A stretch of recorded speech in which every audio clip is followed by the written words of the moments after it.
দেখেন, বিএনপির মহাসচিব তিনি নিজের মুখে স্বীকার করেছেন যে তিনি শরিয়া আইনকে বিশ্বাস করেন। তার মানে কি তাদের ভিতরে কোরআনের যে চেতনা, ইসলামের যে চেতনা সেটা তাদের ভিতরে নাই, সেটা তিনি নিজের মুখে স্বীকার করেছেন। এবং সেই নেতাকে যদি আপনি আমি ভোট দিই তাহলে আমাদের ইমান থাকবে কিনা, এবং যেই নেতা বলেছে তার ইমান আছে কিনা, সে কুপুরি করেছে কিনা, অবশ্যই আমরা আলেমের কাছ থেকে সেই বক্তব্যটা শুনে আসবো এবং তাকে আমাদের ভোট দিলে আসলে আমাদের ইহকাল ও পরকালের মানে কত বড় ক্ষতি হচ্ছে সেই কথাটা আমরা শুনে আসি। চলুন ভিডিওটা দেখে আসি। তারা ওপেনে বলে আমরা শরিয়া আইনে বিশ্বাস করি না। যে ব্যক্তি এই কথা বলেছে আল্লাহর কসম কোরআন বক্ষে ধারণ করে বলছে, উপস্থিত সকল মানুষের সামনে বলছি, যে ব্যক্তি বলে মুসলমানের সন্তান হয়ে বলে শরিয়া আইনে আমরা বিশ্বাস করি না, আল্লাহর কসম সে মুসলমান থাকতে পারে, সে মুরতাদ।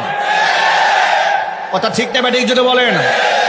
ওই মুরতাদের কাছে আমার জানতে ইচ্ছে করে এটা কি তার নিজস্ব বক্তব্য না তার দলীয় বক্তব্য।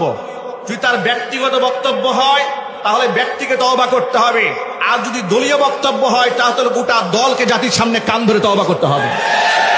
যদি তারা এই বক্তব্য থেকে পিছপা না হয়, কোন মুসলমানের সন্তান তাদের সাথে ন্যূনতম রাজনৈতিক সম্পর্ক রাখতে পারে না। কারণ কোন মুসলমানের সন্তান শরিয়া বিশ্বাস করি না এ কথা কুফরি। এই কুফরির পর যে মুসলমান থাকবে আল্লাহর কসম সে আবু জেহেলের নাতিপুতি ছাড়া কিচ্ছু হতে পারে না।